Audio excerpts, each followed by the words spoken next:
ओम शांति। 7 अप्रैल 2025 बाबा के महावाक्य। मीठे बच्चे, सबसे अच्छा दैवी गुण है शांत रहना, अधिक आवाज में न आना, मीठा बोलना। तुम बच्चे अभी टॉकी से मूवी से साइलेंस में जाते हो, इसलिए अधिक आवाज में न आवो। प्रश्न: किस मुख्य धारणा के आधार से सर्व दैवी गुण स्वतः आते जाएंगे? उत्तर: मुख्य है पवित्रता की धारणा। देवताएं पवित्र हैं, इसलिए उनमें दैवी गुण हैं। इस दुनिया में कोई में भी दैवी गुण नहीं हो सकते। रावण राज्य में दैवी गुण कहाँ से आए? तुम रॉयल बच्चे अभी दैवी गुण धारण कर रहे हो। गीत भोलानाथ से निराला। ओम शांति। अभी बच्चे समझते हैं कि बिगड़ी को बनाने वाला एक ही है। भक्ति मार्ग में अनेकों के पास जाते हैं, कितनी तीर्थ यात्राएं आदि करते हैं। बिगड़ी को बनाने वाला, पतितों को पावन बनाने वाला तो एक ही है। सद्गति दाता, गाइड, लिबरेटर भी वह एक है। अब गायन है, परंतु अनेक मनुष्य, अनेक धर्म, मठ, पंथ, शास्त्र होने कारण अनेक रास्ते ढूंढते रहते हैं। सुख और शांति के लिए सत्संगों में जाते हैं ना। जो नहीं जाते वह मायावी मस्ती में ही मस्त रहते हैं। यह भी तुम बच्चे जानते हो कि अभी कलयुग का अंत है। मनुष्य यह नहीं जानते कि सतयुग कब होता है, अभी क्या है। यह तो कोई बच्चा भी समझ सकता है। नई दुनिया में सुख, पुरानी दुनिया में जरूर दुख होता है। इस पुरानी दुनिया में अनेक मनुष्य हैं, अनेक धर्म हैं। तुम कोई को भी समझा सकते हो। यह है कलयुग। सतयुग पास्ट हो गया है। वहां एक ही आदि सनातन देवी देवता धर्म था, और कोई धर्म नहीं था। बाबा ने बहुत बार समझाया है, फिर भी समझाते हैं। जो आए उनको नई दुनिया और पुरानी दुनिया का फर्क दिखाना चाहिए। भल वह क्या भी कहे। कोई 10,000 वर्ष आयु कहते हैं, कोई 30,000 वर्ष आयु कहते हैं। अनेक मतें हैं ना। अब उन्हों के पास तो है ही शास्त्रों की मत। अनेक शास्त्र, अनेक मत, मनुष्यों की मत है ना। शास्त्र भी लिखते तो मनुष्य है ना। देवताएं कोई शास्त्र नहीं लिखते। सतयुग में देवी देवता धर्म होता है। उन्हों को मनुष्य भी नहीं कहा जा सकता। तो जब कोई मित्र संबंधी आदि मिलते हैं तो उनको बैठ यह सुनाना चाहिए। विचार की बात है। नई दुनिया में कितने थोड़े मनुष्य होते हैं, पुरानी दुनिया में कितनी वृद्धि होती है। सतयुग में सिर्फ एक देवता धर्म था, मनुष्य भी थोड़े थे। दैवी गुण होते ही हैं देवताओं में, मनुष्यों में नहीं होते हैं। तब तो मनुष्य जाकर देवताओं के आगे नमस्ते करते हैं ना। देवताओं की महिमा गाते हैं, जानते हैं वह स्वर्गवासी हैं, हम नरकवासी कलयुगवासी हैं। मनुष्य में दैवी गुण हो ना सके। कोई कहे फलाने में बहुत अच्छे दैवी गुण हैं, बोलो नहीं, दैवी गुण होते ही हैं देवताओं में, क्योंकि वह पवित्र हैं। यहाँ पवित्र न होने कारण कोई में दैवी गुण हो न सके, क्योंकि आसुरी रावण राज्य है ना। नए झाड़ में दैवी गुण वाले देवताएं रहते हैं, फिर झाड़ पुराना होता है। रावण राज्य में दैवी गुण वाले हो न सके। सतयुग में आदि सनातन देवी देवताओं का प्रवृत्ति मार्ग था। प्रवृत्ति मार्ग वालों की ही महिमा गाई हुई है। सतयुग में हम पवित्र देवी देवता थे। संन्यास मार्ग था नहीं। कितनी पॉइंट्स मिलती है, परंतु सभी पॉइंट्स किसकी बुद्धि में रह ना सके। पॉइंट्स भूल जाती हैं, इसलिए फेल होते हैं। दैवी गुण धारण नहीं करते हैं। एक ही दैवी गुण अच्छा है। जास्ती कोई से न बोलना, मीठा बोलना, बहुत थोड़ा बोलना चाहिए, क्योंकि तुम बच्चों को टॉकी से मूवी से साइलेंस में जाना है, तो टॉकी को बहुत कम करना चाहिए। जो बहुत थोड़ा धीरे से बोलते हैं तो समझते हैं यह रॉयल घर का है। मुख से सदैव रत्न निकले। सन्यासी अथवा कोई भी हो तो उनको नई और पुरानी दुनिया का कॉन्ट्रास्ट बताना चाहिए। सतयुग में दैवी गुण वाले देवताएं थे। वह प्रवृत्ति मार्ग था। तुम सन्यासियों का धर्म ही अलग है, फिर भी यह तो समझते हो ना, नई सृष्टि सतो प्रधान होती है, अभी तमो प्रधान है। आत्मा तमो प्रधान होती है तो शरीर भी तमो प्रधान मिलता है। अभी है ही पतित दुनिया, सबको पतित कहेंगे। वह है पावन सतो प्रधान दुनिया। वही नई दुनिया सो अब पुरानी होती है।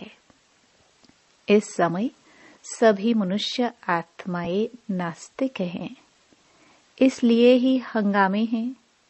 धनी को न जानने के कारण आपस में लड़ते झगड़ते रहते हैं। रचयिता और रचना को जानने वाले को आस्तिक कहा जाता है। संन्यास धर्म वाले तो नई दुनिया को जानते ही नहीं, तो वहां आते ही नहीं। बाप ने समझाया है, अभी सब आत्माएं तमो प्रधान बनी हैं, फिर सभी आत्माओं को सतो प्रधान कौन बनाए? वह तो बाप ही बना सकते हैं। सतो प्रधान दुनिया में थोड़े मनुष्य होते हैं, बाकी सब मुक्ति धाम में रहते हैं। ब्रह्म तत्व है जहाँ हम आत्माएं निवास करती है, उनको कहा जाता है ब्रह्मांड। आत्मा तो अविनाशी है। यह अविनाशी नाटक है जिसमें सभी आत्माओं का पाठ है। नाटक कब शुरू हुआ यह कभी कोई बता न सके। यह अनादि ड्रामा है ना। बाप को सिर्फ पुरानी दुनिया को नई बनाने आना पड़ता है। ऐसे नहीं कि बाप नई सृष्टि रचते हैं।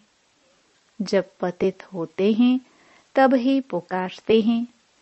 सतयुग में कोई पुकारते नहीं। है ही पावन दुनिया। रावण पतित बनाते हैं, परमपिता परमात्मा आकर पावन बनाते हैं। आधा आधा जरूर कहेंगे। ब्रह्मा का दिन और ब्रह्मा की रात आधा आधा है। ज्ञान से दिन होता है, वहां अज्ञान है नहीं। भक्ति मार्ग को अंधियारा मार्ग कहा जाता है। देवताएं पुनर्जन्म लेते लेते फिर अंधियारे में आते हैं। इसलिए इस सीढ़ी में दिखाया है मनुष्य कैसे सतो रजो तमो में आते हैं। अभी सबकी जर्जरीभूत अवस्था है। बाप आते हैं ट्रांसफर करने, अर्थात मनुष्य को देवता बनाने। जब देवता थे तो आसुरी गुण वाले मनुष्य नहीं थे। अभी इन आसुरी गुण वालों को फिर दैवी गुणों वाला कौन बनाए? अभी तो अनेक धर्म, अनेक मनुष्य हैं, लड़ते झगड़ते रहते हैं। सतयुग में एक धर्म है तो दुख की कोई बात नहीं। शास्त्रों में तो बहुत दंत कथाएं हैं जो जन्म जन्मांतर पढ़ते आए हैं। बाप कहते हैं यह सब भक्ति मार्ग के शास्त्र हैं, उनसे मुझे प्राप्त कर नहीं सकते। मुझे तो स्वयं एक ही बार आकर सबकी सद्गति करनी है, ऐसे वापस कोई जा न सके।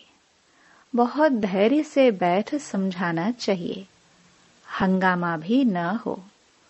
उन लोगों को अपना अहंकार तो रहता है ना।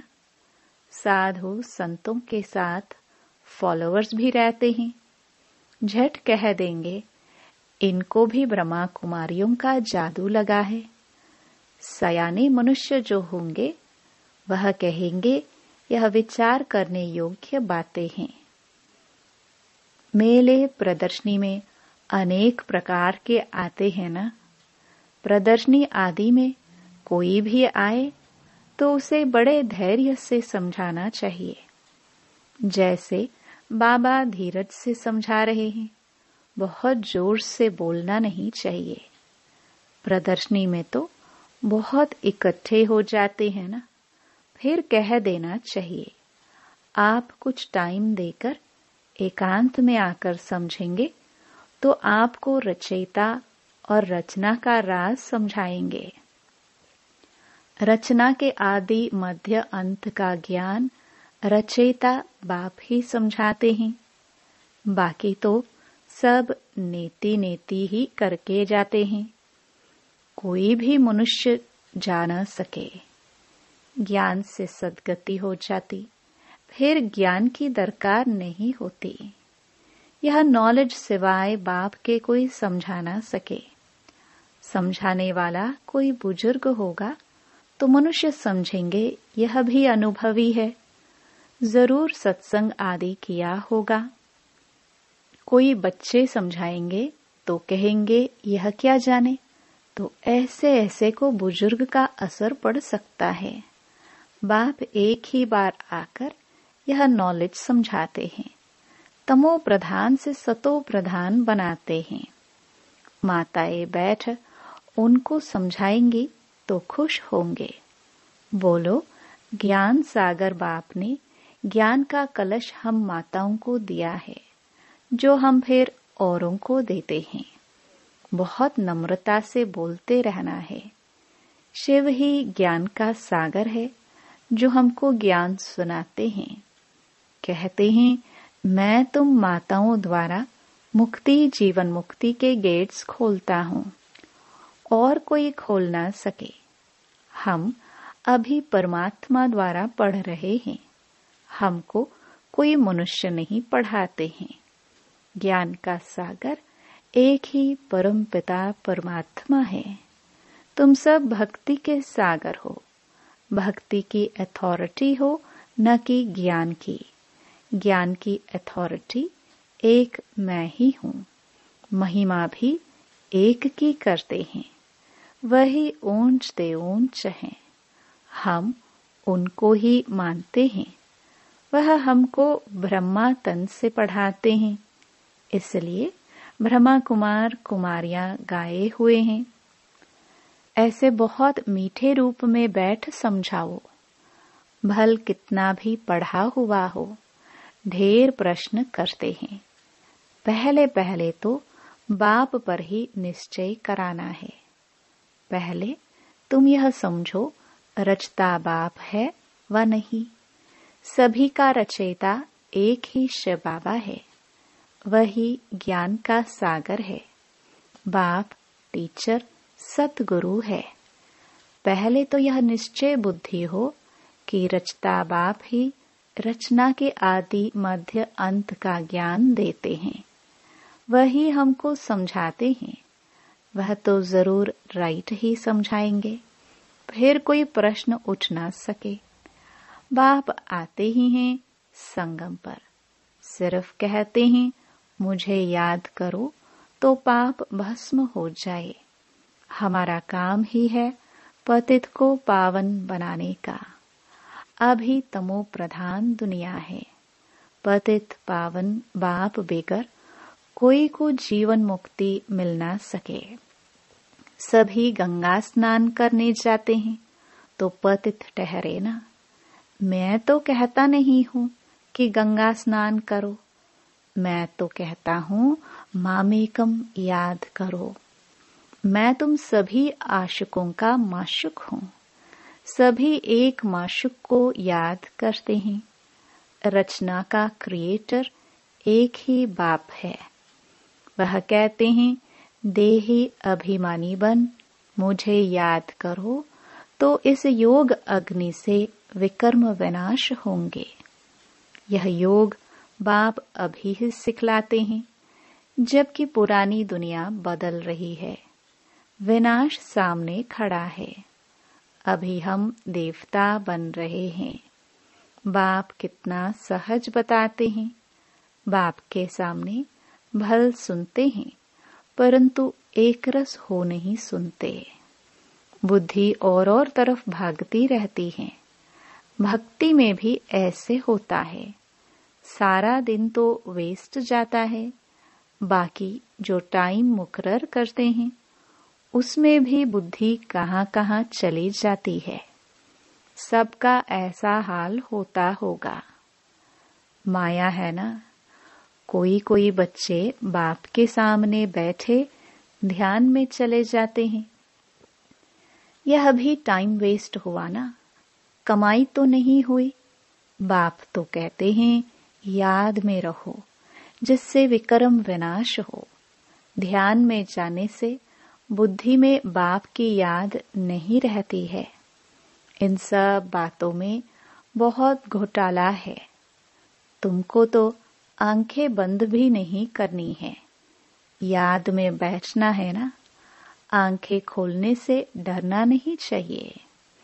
आंखें खुली हो, बुद्धि में माशुक ही याद हो। आंखें बंद करके बैठना यह कायदा नहीं। बाप कहते हैं याद में बैठो। ऐसे थोड़ी कहते हैं आंखें बंद करो। आंख बंद कर कांध ऐसे नीचे कर बैठेंगे तो बाबा कैसे देखेंगे। आंखें सभी बंद नहीं करनी चाहिए। आंखें बंद हो जाती है तो कुछ दाल में काला होगा और कोई को याद करते होंगे। बाप तो कहते हैं और कोई मित्र संबंधियों आदि को याद किया तो तुम बच्चे आशिक नहीं ठहरे। सच्चा आशिक बनेंगे तब ही ऊंच पद पाएंगे। मेहनत सारी याद में है। देह अभिमान में बाप को भूलते हैं, फिर धक्के खाते रहते हैं। और बहुत मीठा भी बनना चाहिए। वातावरण भी मीठा हो। कोई आवाज नहीं। कोई भी आए तो देखे बात कितनी मीठी करते हैं। बहुत साइलेंस होनी चाहिए। कुछ भी लड़ना झगड़ना नहीं। नहीं तो जैसे बाप, टीचर, गुरु तीनों की निंदा कराते हैं, वह फिर पद भी बहुत कम पाएंगे। बच्चों को अब समझ तो मिली है। बाप कहते हैं हम तुमको पढ़ाते हैं ऊंच पद पाने। पढ़कर फिर औरों को पढ़ाना है। खुद भी समझ सकते हैं। हम तो कोई को सुनाते नहीं हैं तो क्या पद पाएंगे। प्रजा नहीं बनाएंगे तो क्या बनेंगे। योग नहीं, ज्ञान नहीं तो फिर जरूर पढ़े हुए के आगे भरी ढोनी पड़ेगी। अपने को देखना चाहिए। इस समय नापास हुए, कम पद पाया तो कल्प कल्पांतर कम पद हो जाएगा। बाप का काम है समझाना, नहीं समझेंगे तो अपना पद भ्रष्ट करेंगे। कैसे किसको समझाना चाहिए वह भी बाबा समझाते रहते हैं। जितना थोड़ा और आहिस्ते बोलेंगे उतना अच्छा है। बाबा सर्विस करने वालों की महिमा भी करते हैं ना। बहुत अच्छी सर्विस करते हैं तो बाबा की दिल पर चढ़ते हैं। सर्विस से ही तो दिल पर चढ़ेंगे ना। याद की यात्रा भी जरूर चाहिए, तब ही सतो प्रधान बनेंगे। सजा जास्ती खाएंगे तो पद कम हो जाएगा। पाप भस्म नहीं होते हैं तो सजा बहुत खानी पड़ती है, पद भी कम हो जाता है। उसको घाटा कहाँ जाता है। यह भी व्यापार है ना, घाटे में नहीं जाना चाहिए। दैवी गुण धारण करो, ऊंच बनना चाहिए। बाबा उन्नति के लिए किस्म किस्म की बातें सुनाते हैं। अब जो करेंगे सो पाएंगे। तुमको परिस्तानी बनना है, गुण भी ऐसे धारण करने हैं। अच्छा, मीठे मीठे सिखिलदे बच्चों प्रति माता पिता बाप दादा का याद प्यार और गुड मॉर्निंग। रूहानी बाप की रूहानी बच्चों को नमस्ते। धारणा के लिए मुख्य सार। पहला, किसी से भी बहुत नम्रता और धीरे से बातचीत करनी है।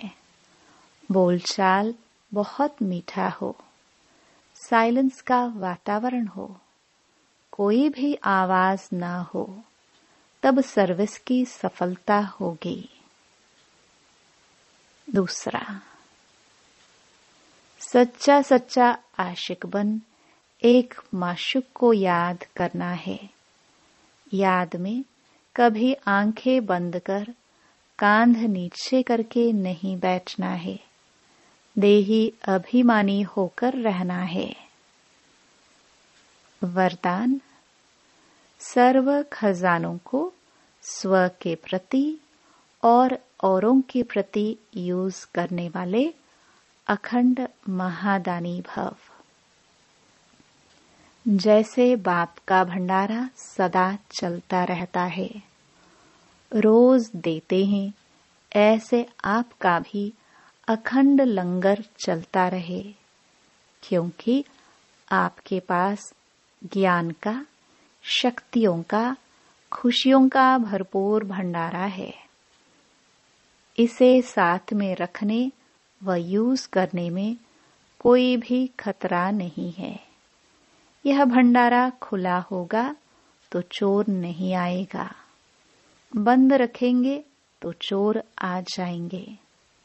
इसलिए रोज अपने मिले हुए खजानों को देखो और स्व के प्रति और औरों के प्रति यूज करो तो अखंड महादानी बन जाएंगे। स्लोगन, सुने हुए को मनन करो, मनन करने से ही शक्तिशाली बनेंगे। अव्यक्त इशारे, कंबाइंड रूप की स्मृति से सदा विजयी बनो। सेवा और साथी, बाप और आप, यह कंबाइंड स्थिति।